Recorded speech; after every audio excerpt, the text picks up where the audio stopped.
Hujambo popote ulipo Afrika na kote duniani. Karibu kwa idhaa yako. Hii ni idhaa ya Kiswahili ya Afrika, sauti ya Mwafrika. Haya ni matangazo yanayoangazia matukio muhimu barani. Msikilizaji, tumekuandalia taarifa mbalimbali ikiwemo sanaa, uongozi, afya, teknolojia, spoti, bila kusahau mazingira. Jina langu ni Ann Ngugi. Andamana nasi kwenye ukurasa wetu wa Facebook, YouTube, X na TikTok. Tafuta idhaa ya Kiswahili ya Afrika. Karibu mpenzi msikilizaji, tuandamane. Ni Disemba tarehe 9, siku ya uhuru wa nchi ya Tanzania bara. Ni siku ambayo pia kulipangwa maandamano kulalamikia mauaji na kamata za wafuasi wa upinzani.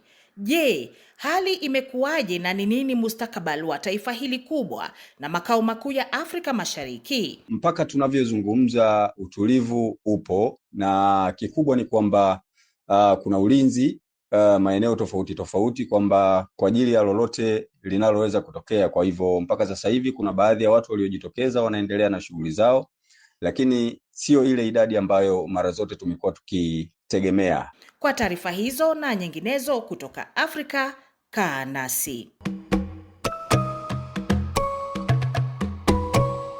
Lakini kwanza sasa tupate muktasari wa matukio mengine barani, naye mwenzangu Ramadhan Kibuga. Afisi ya Umoja wa Mataifa ya uratibu wa shughuli za binadamu katika Jamhuri ya Kidemokrasia ya Kongo, OCHA, imeelezea wasiwasi kufuatia mapigano makali yanayoendelea mashariki mwa nchi hiyo. Mratibu mkuu Bruno Lemaku amelaani mashambulizi ya mabomu yanayolenga maeneo yaliyokaliwa na raia.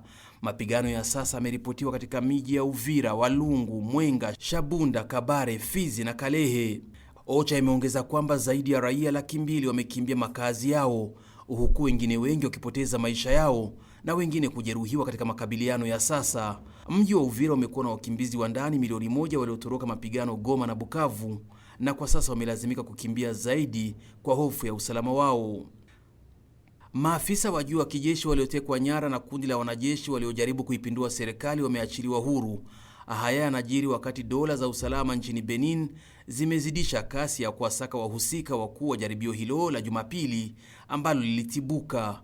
Kundi moja la wanajeshi lilivamia shirika la utangazaji nchini humo na kutangaza kutoa madaraka ya taifa. Hata hivyo, jaribio hilo lilitibuliwa na jeshi la Nigeria lililoshika doria na kuwashika kwa nguvu wanajeshi walioasi. Wakati huo, Rais Patrice Talon aliyeponewa kutimuliwa madarakani amesema matukio ya Jumapili yamesababisha maafa ya raia na pande za kijeshi. Milio ya risasi ilisikika mjini Cotonou, hali iliyozua wasiwasi katika taifa hilo la Afrika Magharibi. Jaribio hilo la kupindua utawala wa kiraia ni tukio la hivi karibuni linalokumba mataifa kadhaa ya Afrika Magharibi, ambapo mataifa kadhaa yamejipata chini ya utawala wa kijeshi lilotimua utawala uliochaguliwa. Hii ni pamoja na nchi ya Guinea Bissau, Chad, Burkina Faso, Mali, Niger na Guinea. Shirika la Afya Duniani WHO limesema zaidi ya raia 100 wameuawa katika siku chache jimbo la Kordofan nchini Sudan.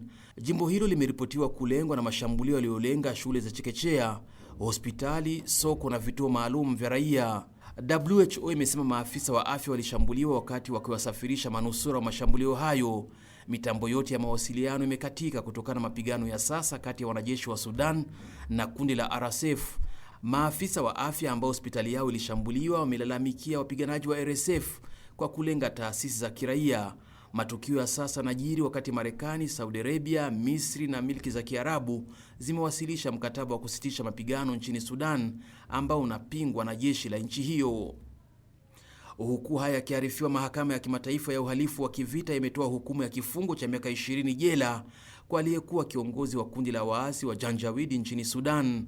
Ali Muhammad maarufu Al-Abdi Al-Rahman alishtakiwa kwa kuamrisha mauaji, ubakaji na uhalifu wa kivita katika jimbo la Darfur. Aliongoza Janjaweed katika vita vya zaidi ya miongo miwili. Viongozi wa mashtaka walitaka mahakama kutoa hukumu ya maisha kwa kiongozi huyo. Abdul Al-Rahman alikanusha mashtaka dhidi yake na hajasema lolote kuhusu hukumu ya sasa. Kundi la jeshi la polisi 230 kutoka Kenya wamewasili nchini Haiti chini ya mpango wa Umoja wa Mataifa wa kuyakabili magenge ya kihalifu ambayo yameshika doria nchini humo. Kikosi hiki ni cha kwanza chini ya uangalizi wa Umoja wa Mataifa. Kenya inao maafisa wengine wa polisi wanaoshika doria Haiti chini ya makubaliano na Marekani. Kwa sasa makundi yote ya kudhibiti magenge yatakuwa chini ya Umoja wa Mataifa. Nchi ya Jamaica, Bahamas, Belize, Guatemala na El Salvador zimetuma vikosi vyake vya usalama.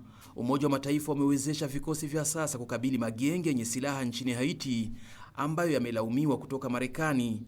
Magenge hayo yamedhibiti maeneo makubwa ya mji wa Port-au-Prince. Aidha, katika miezi ya hivi karibuni magenge yameanza kudhibiti maeneo ya kati mwa nchi hiyo na kuyumbisha kabisa uchumi wa Haiti. Magenge hayo yamelaumiwa kwa kutekeleza mauaji, ubakaji, utekaji nyara na kudai vikombozi. Kuzorota kwa usalama Haiti kumesababisha raia milioni 1.5 kukimbia makazi yao. Awali Marekani ilitoa ufadhili wa dola bilioni 1 kwa shughuli za kurejesha utulivu nchini humo. Kwa sasa Rais Donald Trump ameomba mataifa kuchangia shughuli hiyo na kusema sio wajibu wa Marekani pekee. Umoja wa Mataifa umepokea ufadhili wa dola milioni 1 huku bajeti ya shughuli hiyo ikikadiriwa kuwa dola milioni 800.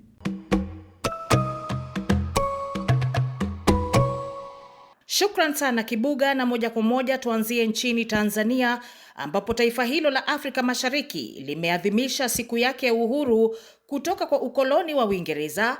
Kabla ya vita vikuu vya pili duniani, Tanganyika ilikuwa chini ya ukoloni wa Ujerumani.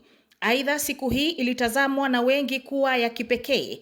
Ni siku ambayo wafuasi wa upinzani waliapa kufanya maandamano makubwa kupinga mauaji ya waandamanaji waliopinga uchaguzi wa mnamo Oktoba 29. Serikali ilifuta dhifa za maadhimisho ya uhuru na badala yake ikaamrisha raia wote kusalia nyumbani. Aidha, jeshi la polisi limekuwa likishika doria katika barabara za miji mikubwa mchana kutwa kulikotokea maandamano kupinga uchaguzi. Rais Samia Suluhu Hassan alishinda uchaguzi huo ambao haukuwa na ushindani wowote. Wapinzani wakuu walizuiwa kushiriki na baadhi hata kuwekwa kizuizini. Dola za magharibi zimelalamikia Rais Samia kwa kuamrisha maafisa wa polisi kutumia nguvu kupita kiasi kukabili waandamanaji. Aidha, kumekuwa na juhudi za kuleta maridhiano ya kitaifa ambayo hadi sasa hazijapiga hatua zozote. Mwanahabari Silvanus Karemera amezungumza na Ennard Mporoto, mchambuzi wa masuala ya Tanzania, na hii hapa taarifa yake kutoka nchini Tanzania. Ni kweli nipo Dar es Salaam, lakini mpaka tunavyozungumza hali ni shwari, mtandao uko vizuri. Baadhi ya vitu ambavyo vimekuwa ni tofauti ni usafiri. Daladala zimekuwa chache, lakini pia tahadhari imekuwa ni kubwa. Kwa mpaka tunavyozungumza utulivu upo, na kikubwa ni kwamba kuna ulinzi maeneo tofauti tofauti kwamba kwa ajili ya lolote linaloweza kutokea. Kwa hivyo mpaka sasa hivi kuna baadhi ya watu waliojitokeza wanaendelea na shughuli zao, lakini sio ile idadi ambayo mara zote tumekuwa tukitegemea. Nadhani ni kufuatia tamko la Waziri Mkuu kwamba kama huna sababu ya msingi ya kutoka, hakikisha unakaa nyumbani, ili kuweza kuhakikisha swala zima la utulivu na madhila ambayo pengine hayawezi kutegemewa au yanaweza kuepukika yakaweza kuepushwa na watu wakaendelea kukaa sawa. Lakini ninaweza kusema tathmini jumla ya mpaka tunavyozungumza kuna utulivu, kuna umakini mkubwa, wanaotoka kutembea kama kawaida, usalama uko vizuri. Kwa hivyo labda tusubirie baadaye, huenda kuna chochote kinaweza kikatokea cha tofauti, lakini mpaka tunavyozungumza sasa hivi usalama uko vizuri. Na hata kwenye yale maeneo ambayo kunakuwa na misongamano ya watu, watu wanaendelea na shughuli zao, lakini si kwa wingi ambao umetegemewa. Nadhani hii ni hofu ambayo watu pia wameingia kuweza kujitenga na yale ambayo yalitokea tarehe 29. Lakini tunategemea kwamba kwa baadhi ya hatua zilizochukuliwa na vyombo vya ulinzi na usalama, ni imani yangu kwamba leo pia tutapita, na kama ilivyo ada, Tanzania ni nchi ya amani. Nadhani hilo ndo lengo kubwa, na Mheshimiwa Rais alithibitisha hilo kwenye hotuba yake wakati anazungumza na wazee kwamba ameapa kuilinda katiba, lakini amani, na kuhakikisha Watanzania wanaendelea kufanya shughuli zao katika mazingira salama na rafiki zaidi. Kwa hivyo tutegemee kupita salama kwenye hili. Cha msingi ni watu wanatakiwa kukaa mezani. Hakuna amani au hakuna haki ambayo inapatikana kwa kuleta vurugu. Hakuna amani inayopatikana kwa kufanya watu wengine washindwe kufanya mambo yao. Bwana Mporoto, hili la kukaa mezani ambalo limelizungumzia, ambayo nadhani ndio mchakato unaendelea, tumeona kauli kali kutoka kwa baadhi ya watu, viongozi wa dini, wakereketwa mbalimbali na watu wengine katika jamii. Hili la kukaa meza moja litawezekana namna gani wakati baadhi ya watu wanahisi kwamba viongozi wakuu wa serikali wanatoa kauli ambazo kwa kweli ni kali na za vitisho, na mpaka watu wanakwenda mbali na kuhisi kwamba kilichotokea leo, watu kama majumbani bila kutembea hapa na pale, pengine ni woga ambao sasa umeshapandikizwa ndani ya nyoyo na akili za Watanzania ambazo kihistoria hatujazoea. Pengine hilo unazungumzia vipi? Madai ya hawa viongozi wa dini nadhani yanajibika na ile hoja ya rais ya kwamba taasisi zinatakiwa zijue mipaka yao. Lakini sambamba na hivyo, kutokana na alichokidai Mheshimiwa Rais kwamba kilichofanyika tarehe 29 lilikuwa jaribio la kimapinduzi, inatoa taswira kwamba hatuko salama. Kwa hivyo serikali na vyombo vyake vinajitahidi kuwa macho kuhakikisha hayatokei tena yale madhara yaliyotokea tarehe 29. Kwa hivyo si kwamba wanajaribu kukinzana na viongozi wa dini, hapana, na si kwamba wanaondoa ule uhuru wa wananchi kuweza kutoka na kutembea, hapana. Ni tahadhari ile ile kwa kutambua kwamba kilichotokea tarehe 29 labda kwa upande fulani serikali ilikuwa haijajiandaa kwa kiwango hicho. Ndio maana vyombo vya ulinzi na usalama pamoja na Waziri Mkuu wa Jamhuri ya Muungano wa Tanzania ameweza kusema kwamba watu waweze kukaa majumbani ili kupisha wale wenye nia ovu ambao walikuwa wamekusudia kufanya vurugu leo kwa jina la maandamano waweze kubainika na kuepusha yale madhira ambayo yangeweza kutokea, ambayo pengine yalionekana kukithiri au yalionekana kutengeneza taswira ya tofauti tarehe 29. Lakini kimsingi ni mwendelezo ule ule kwamba hakuna chochote kinaweza kikafanyika nje ya mazungumzo. Yaliyotokea yametokea. Hatuwezi kukaa kuendelea kulia kwa maji yaliyomwagika, la hasha. Tunatakiwa tutafute namna nyingine ya kuendelea kuyatunza hata yale machache yaliyosalia. Ndio maana kuna umuhimu wa kuenda mezani. Labda tukimalizia, Bwana Mporoto, unatathmini vipi hili swala la haya malalamiko, unatathmini namna gani katika miaka hii mitano kuhusu swala zima la mabadiliko ya katiba? Kwa sababu ndiyo usalama umewekwa na mikakati imechukuliwa na serikali na viongozi wa serikali kuweza kusuluhisha hali ya mambo, lakini bado yale malalamiko ya wapinzani ambayo tumekuwa tukishuhudia sisi kama waandishi wa habari bado yapo. Unatathmini vipi mustakabali mzima wa Tanzania wakati malalamiko haya yakiendelea kutoka kwa upinzani? Malalamiko ni kweli yapo. Ndio kwanza serikali imeingia madarakani, ina siku zinazohesabika. Nadhani kuna haja ya kuipa muda serikali, lakini pia kujiruhusu na wananchi wenyewe kutambua kwamba ndio kwanza serikali imeingia madarakani na waweze kuyaweka madai yao yote vyema, kwa sababu katika hatua zote mpaka kufikia sasa na hotuba zote za Mheshimiwa Rais, hakuna sehemu ambapo Mheshimiwa Rais ameonekana kukataa hayo madai ya mabadiliko ya katiba na mabadiliko mengine. Vyote amekuwa akivipatia kipaumbele kuanzia kwenye kampeni hata kwenye hotuba pia. Nadhani ni swala tu la kutambua kwamba wanatakiwa kuipatia serikali muda. Hayo madai yote hayawezi kutatuliwa au hayawezi kufanyiwa kazi kwa watu kukaa barabarani. Lazima watu wakae mezani. Kwa hivyo nadhani kinachopaswa cha kwanza ni vijana na wanaharakati wengine na hao vyama vya upinzani kuweza kutambua kwamba serikali imejipambanua kwamba inakwenda kuwasikiliza wananchi, inakwenda kuyasikiliza hayo madai na hatimaye kuyafanyia kazi.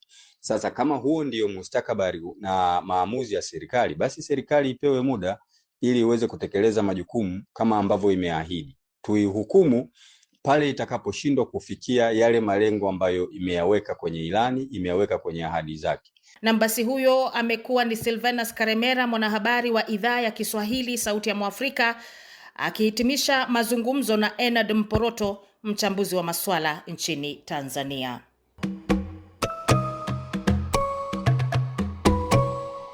Tusonge mbele ambapo milipuko ya mabomu na risasi zimetoa mashariki mwa Jamhuri ya Kidemokrasia ya Kongo. Vita vya sasa vimeripotiwa katika mji wa Uvira ambao ni makao makuu ya mkoa wa Kivu Kusini. Mapigano ya sasa ni kati ya jeshi la DRC FRDC na washirika wao wa kundi la Wazalendo, na upande mwingine wanapambana na wapiganaji wa M23 au M23. Mashirika ya misaada yanasema zaidi ya watu 200,000 wamekimbia makazi yao na baadhi wameingia upande wa nchi jirani kama vile Burundi. Duru zinasema huenda zaidi ya watu 100 wamepoteza maisha yao. Kikundi cha M23 tayari wanadhibiti makao makuu ya Kivu Kaskazini ya Goma na Bukavu. Hali ya sasa inajiri siku chache baada ya viongozi wa DRC Felix Tshisekedi na Paul Kagame wa Rwanda kusaini mwafaka wa amani ili kusitisha mapigano mashariki mwa nchi ya DRC. Aidha, kikundi hicho cha M23 walisaini mwafaka wa amani na DRC nchini Doha. Dide Sikabwe ni mwandishi mashariki mwa Kongo. Nimepata fursa ya kuzungumza naye na kwanza nimemuuliza hali ikoje. Ane Ngungi, wacha nikupe taarifa za hivi punde katika maeneo ya Uvira. Uvira ndio mji ambao ndio maskani ya muda ya mkoa wa Kivu ya Kusini. Habari tulizonazo ni kwamba wasiwasi ni mwingi katika mji huo, na wasiwasi huo unatokana na askari ambao hawana nidhamu kutoka uwanja mapambano na ambao wamezusha hali ya sintofahamu kutokana na risasi kama vile makombora wanayoyarusha katika mji wa Uvira na kupelekea wakaji wote kila mmoja kubaki manyumbani.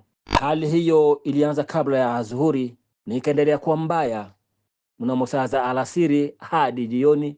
Wengi kufikia sasa wangali bado manyumbani wakiwa wenye kujifungia. Hakuna raia anayeonekana mje. Wengi wanaonekana barabarani ni askari kutoka sehemu ambako unaripotiwa mapambano, wala sehemu hiyo siyo karibu na mji wa Uvira. Ikiwa kuna risasi zinazosikika kuanzia kilomita 40 kuwasili katika mji wa Uvira, yaani kaskazini mwa jiji kati la Uvira, ripotiwa kwamba adui yupo sehemu hiyo, lakini ni askari jeshi wa taifa. Mtarejelea kusema baadhi yao aswa wale ambao wana nidhamu, kwa sababu kuna wale ambao ni wazalendo wanao hapa kwa uji na uvimba kwamba hawataacha ardhi au kuachia adui nafasi kuingia katika mji wa Uvira, na kuna wale ambao huondoka kabla hata kuwasili kwa adui. Na kwa muda ambao tunazungumza au tunapopanda hewani ni kwamba askari wanaokosa nidhamu wanaelekeza mirija ya silaha zao kwenye wazalendo, na ndio mvutano ulioko. Wengi wa wazalendo ni wale ambao wao wanatetea ardhi wala hawamtetei mtu yeyote ule, na kuna wale ambao waliochukua silaha hata kabla ya utawala wa rais wa sasa Antoine Felix Tshisekedi. Ni kusema kwamba hao au kundi hilo la hao wazalendo wanaokubali hadi pale tone la mwisho la damu yao liweze kuanguka chini ni wale wanaozuia wale askari kutoka kwenye uwanja wa mapambano. Sasa kwa bahati mbaya katika jiji la Uvira kuna shuhudiwa uporaji. Watu wanaopita hata wakiwa na simu za rununu, simu tamba, wabalao unyanganywa, ukileta ubishi unapata chamte makuni. Makubaliano ya amani yaliyosainiwa Washington kati ya Rais Tshisekedi na Rais Kagame yamepokelewa vipi na wananchi na wadau wa siasa? Umesikia maoni au hisia gani kutoka kwa watu uliowahoji? Sahihi hiyo imepokelewa kwa hisia tofauti nchini Jamhuri ya Kidemokrasia ya Kongo, na hiyo ni kwa tahabaka mbalimbali, iwe upande wa wadau wa kisiasa, iwe upande wa raia wa kawaida kama vile asasi za kiraia. Kwa kweli maoni yanatofautiana. Upande mmoja hasa wanasiasa ambao wanahegemea upande wa chama tawala wamepongeza sahihi hiyo iliyowekwa mjini Washington DC chini ya uangalivu wa rais wa Marekani Donald Trump, wakiweko baadhi ya marais wa bara la Afrika. Ikiwa imepongezwa na upande wa vyama tawala, upande wa wapinzani wamechukulia mkataba huo kama ambao ni kupoteza muda tu na ni kama vile mchezo wa kuigiza. Kile kinachofahamika na mantiki walionayo M23 na washirika wake ni kwamba endapo kunaweza kukutwa sehemu walitoa wapiganaji wao, si kwa kutoa askari wao kwa sababu ya kusitisha vita, au hiyo imaanisha kwamba wamekimbia. Kufikia sasa siamini kwamba wameondoa askari kwa sababu ya kujipanga kwa jeshi la taifa. Ni Dide Sikabwe, ni mwandishi wa habari mashariki mwa DRC. Rwanda imelaumiwa kwa kuunga na kufadhili wapiganaji wa M23 ambao wameendelea kutoa maeneo zaidi mashariki mwa Jamhuri ya Kidemokrasia ya Kongo. Hata hivyo, mamlaka za Kigali zimekanusha madai hayo na kusema utawala wa Kinshasa umetelekeza raia wake mashariki mwa nchi hiyo na hivyo kuchochea maasi. Kuna zaidi ya makundi 100 ya waasi mashariki mwa nchi hiyo, baadhi kutoka mataifa jirani ya Rwanda, Burundi na Uganda. Akizungumza na kituo kimoja cha habari za kimataifa, Rais Paul Kagame ameonyesha kidole cha lawama kwa mwenzake wa DRC Felix Tshisekedi kama kiongozi aliyehadaa dunia kuhusu matukio halisi. Kwa upande wake, Rais Tshisekedi amehutubia taifa lake la DRC na pia kumlaumu Rais wa Rwanda vikali kama anayehujumu uhuru na amani ya nchi yake. Silvanus Karemera amekusanya taarifa hiyo kwa kina. Akizungumza bungeni mjini Kinshasa, Rais Felix Tshisekedi wa Kongo amelaumu kwa mara nyingine tena Rwanda kwamba imevunja mkataba wa Washington kutokana na kuendelea kwa mapigano ya waasi wa M23 na kutishia sasa kukamata mji wa Uvira mashariki mwa nchi hiyo. Rais Tshisekedi amewaambia wabunge kuwa siku moja tu baada ya kusainiwa mkataba huo wa Washington Juni 4 baina yake na Rais wa Rwanda Paul Kagame, kwa kauli yake akasema kuwa Rwanda imekiuka mkataba huo. Hata hivyo, katika hotuba yake kwa mara nyingine tena alikataa kwamba vita vya Kongo sio vya ndani ya Kongo isipokuwa tu ni uvamizi kutoka nje na kusema kwamba mkataba huo unatoa suluhu. Cet accord entérine le retrait des troupes rwandaises de notre territoire. Mkataba huu unayataka majeshi ya Rwanda kuondoa katika ardhi yetu pamoja na makundi mengine kama FDLR, pamoja na kuweka mchakato wa pamoja na kufuatilia jinsi kila hatua itakavyotekelezwa, ikiwa ni pamoja na ushirikiano wa kiuchumi. Kwa siku za hivi karibuni pia tumesaini mkataba na kundi la M23 huko Doha ambao unawataka wao kuweka silaha chini na kurejesha mamlaka ya taifa katika ardhi yetu. Rais wa Kongo amepongeza wanajeshi wake, lakini zaidi akawapongeza pia wanamgambo maarufu kama wazalendo ambao kauli yake wanapigana bega kwa bega na jeshi la FARDC ambalo ni jeshi la serikali, huku akisema kuwa wanafanya hivyo kuwazuia maadui kuendelea mbele katika mstari wa mapambano. Lakini kwa upande mwingine, siku zote Rwanda imeendelea kukanusha kuwa haina uhusiano na vita vya mashariki mwa Kongo na badala yake imeelaumu Kongo kuifanya Rwanda kuwa kisingizio tu kwa sababu imeshindwa kuendesha mambo yake ya ndani kiasi cha kusababisha vita vya wenyewe kwa wenyewe. Akizungumza na shirika moja la kimataifa la habari mjini Washington, Rais wa Rwanda Paul Kagame alilaumu mwenzie wa Kongo kwamba amekuwa pingamizi la michakato yote ya kuleta amani nchini mwake na katika eneo la maziwa makuu. The other African leaders and countries were blaming Rwanda. Mwanzo viongozi wa Kiafrika na mataifa mengine walitulaumu kuwa tumepuuzia mkataba wa Kiafrika na kwenda Qatar au kuja hapa Washington.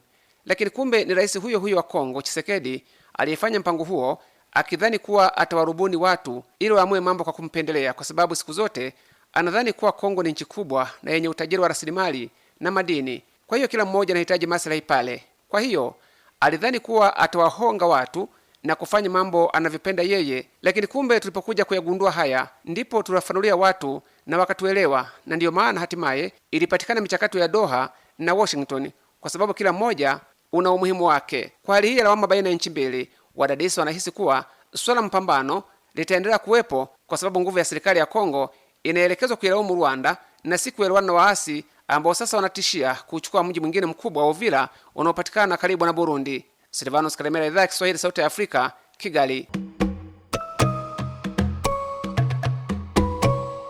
Ikiwa unajiunga nasi, hii ni Idhaa ya Kiswahili ya Afrika, Sauti ya Mwafrika. Jiunge nasi kwenye Facebook, TikTok na X. tafuta idhaa ya Kiswahili ya Afrika. Tunakukaribisha pia usubscribe au jiunge na YouTube ya idhaa ya Kiswahili ya Afrika, na msikilizaji kuwa huru kabisa kuchangia kwenye makala haya. Jina langu ni Anne Ngugi, tuendelee kuandamana.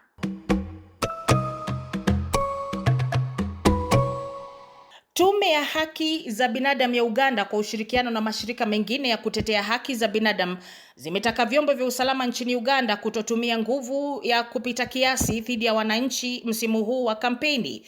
Wito huu unafuatia vyombo vya usalama nchini kuwachapa viboko wafuasi wa Bobi Wine, kiongozi wa upinzani nchini humo, alipokuwa akifanya kampeni zake katika wilaya ya Gulu kaskazini mwa nchi hiyo. Huyu hapa Sadam Mubale na habari hizo kutoka Uganda.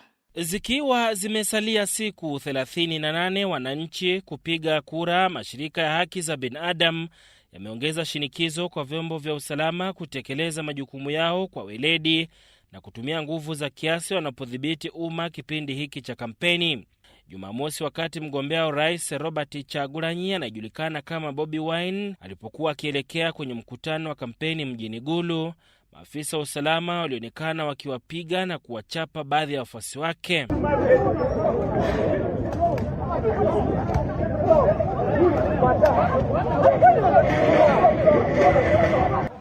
Thugs keep attacking us, guarded by the police and the military. And now they are beating us for campaigning in a place that they... Ona wanachotufanyia maafisa wa usalama. Tupo hapa kwa ajili ya kampeni, na tume ya uchaguzi inajua kwamba tupo hapa, lakini maafisa wa usalama wanatupiga. Ona jinsi maafisa wa polisi na jeshi wanavyotutendea. Lakini haya yote yataisha na Uganda siku moja itakuwa huru. We shall overcome. We shall be free. Uganda will be free. Baada ya tukio hilo, tume ya haki za binadamu ya Uganda ikishirikiana na mashirika mengine ilieleza wasiwasi wake juu ya kuongezeka kwa matukio ya vurugu za uchaguzi. Mashirika hiyo yaliyataka vyombo vya usalama kuheshimu haki za binadamu wakati wa kampeni. So it's the responsibility of everyone to be tolerant, to listen to each other, and where there are any issues to be resolved peacefully. Ni jukumu la kila mtu kudumisha amani, lakini likitokea swala linalohitaji kutatuliwa, litatuliwe kupitia mazungumzo. Panapotokea hali ambayo polisi wanalazimika kutumia nguvu, basi iwe ni hatua ya mwisho kabisa, na nguvu hiyo lazima iingiane na kiwango cha tishio lililopo. And that force... Mashirika hayo pia yalitaka serikali kutenga rasilimali za kutosha kwa ajili ya elimu ya mpiga kura kabla ya uchaguzi. Yalisisitiza kuwa mpiga kura aliyeelimika ni msingi wa uchaguzi wa amani na kuaminika. Kwa mujibu wa mashirika ya kiraia, kutumia nguvu nyingi kutoka kwa vikosi vya usalama wakati wa mikutano na kampeni ni chanzo cha uchaguzi usiokuwa wa haki na huru. Wanasiasa wa upinzani nao wamelalamikia kile wanachokiita mazingira yasiyo sawa ya kisiasa. Hii si mara ya kwanza vyombo vya usalama kushutumia kwa kuandama upinzani. Wakati wa uchaguzi mkuu wa mwaka 2021, matumizi ya nguvu na ukandamizaji yaliripotiwa kwa kiwango kikubwa, na inadaiwa kuwa baadhi ya wafuasi wa upinzani walipoteza maisha katika vurugu hizo. Sadam Mubale, idhaa ya Kiswahili ya Afrika, Kampala. Naam, shukran sana Sadam Mubale. Tutaendelea kufuatilia matukio kwa karibu sana nchini Uganda, kwani hapo mwakani nchi hiyo inaingia kwenye uchaguzi mkuu.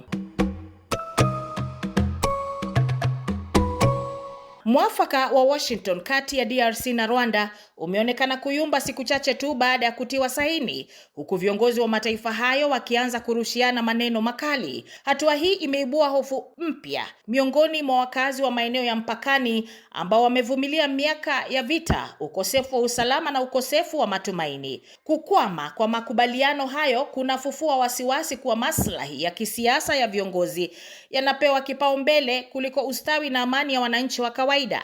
Shisia Wasilu anaangazia swala hilo kwenye tahariri ifuatayo. Ni jambo la kushangaza hata la kuhuzunisha kwamba siku chache tu baada ya Rais Felix Tshisekedi wa Jamhuri ya Kidemokrasia ya Kongo na Rais Paul Kagame wa Rwanda kutia saini mwafaka kuleta utulivu katika mikoa ya mashariki ya Kongo. Makubaliano yaliyoshuhudiwa Washington, Marekani, mbele ya Rais Donald Trump. Tayari macho ya dunia yanashuhudia kile ambacho mwandishi mmoja angekifananisha na jivu linalowaka chini kwa chini. Marais hao wawili waliotabasamu kwa picha na mikono kukutana mbele ya kamera sasa wanarushiana vijembe kana kwamba walikuwa wamelazimishwa kuketi meza moja.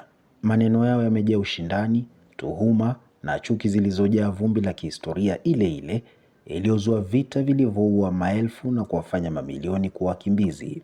Kwa wananchi wa Rwanda na Kongo ambao maisha yao yamekuwa yakibebwa na mizigo ya vita, haya si maneno tu, ni visa vinavyochoma kidonda kibichi ambacho hakijawahi kupona. Iwapo kweli makubaliano ya Washington yamekiukwa kwa muda mfupi kiasi hiki, basi swali linabaki, je, mwafaka huo ulikuwa amani au ulikuwa maigizo ya kisiasa? Je, ilikuwa hatua kuonesha dunia kwamba viongozi hao wana uwezo wa kukaa pamoja, ila hali mioyo yao ilikuwa ikiandaa mashambulizi mapya ya maneno? Wananchi wa Goma, Bukavu, Gisenyi na maeneo mengine ya mpakani wameishi miaka mingi bila amani. Wanatetemeka kila usiku kwa milio ya risasi, wanapoteza makazi, wanaachiwa watoto yatima na mustakabali wao haujulikani. Matamshi ya viongozi hawa yenye ukakasi na kejeli yanawakatisha tamaa watu wao ambao tayari wamepitia madhila ya kutosha. Kwao si siasa, ni maisha. Si majadiliano, ni uwezekano kushambuliwa tena. Si vijembe, ni kumbukumbu za majeraha. Ukweli mchungu ni kwamba viongozi hawa kwa mara nyingine wanaonekana kulinda maslahi yao binafsi na matabaka fulani ya madaraka badala ya kuangalia hali halisi ya mwananchi mlalahoi. Migongano ya kisiasa imekuwa kama mchezo wa kuigiza. Maneno upole huambiwa kamera zinapowaka, lakini misimamo migumu na kejeli hutolewa mara tu vioo vya kamera vinapozimwa. Wakati mwingine mtu anaweza kujiuliza, ni lini viongozi wa Afrika wataacha kutazama ukingo wa kikombe na wanywe maji yaliyopo ndani kwa hekima? Ama kwa hakika, ikiwa viongozi hao wataendelea kuingiza siasa binafsi katika swala ambalo linagusa maisha na kifo, basi historia itawahukumu vikali na kizazi kijacho kitashangaa kwa nini walipewa nafasi ya kuongoza lakini wakachagua kugombana badala ya kuponya. Badala ya kurushiana maneno makali, viongozi wa Rwanda na Kongo wana jukumu la kurejesha imani ya wananchi wao. Dunia imechoka na ahadi hewa, raia wamechoka na vita visivyoisha, na kizazi kijacho kimechoka kuona mustakabali wao ukichezewa kwenye meza ya siasa. Kila tone la damu lilomwagika mashariki mwa Kongo ni ushahidi tosha kwamba vijembe havijawahi kuleta amani. Wakati umefika wa kufanya siasa kwa hekima, si kwa hasira. Naam, asanteni wote kwa kuchangia matangazo ya leo. Ni hayo tu kwa leo. Jiunge nasi kila siku saa 1:30 jioni saa za Afrika Mashariki. Hii ni idhaa ya Kiswahili ya Afrika. Jiunge nasi kwenye mitandao ya Facebook, YouTube, TikTok na X. Hivi karibuni tukitumai kuungana na redio washirika katika nchi unazotusikizia. Ni hayo tu kwa leo. Jina langu ni Anne Ngugi. Kwa heri kwa sasa, na kuwe pia uwe na jioni isiyokuwa na bughudha. Kwa heri.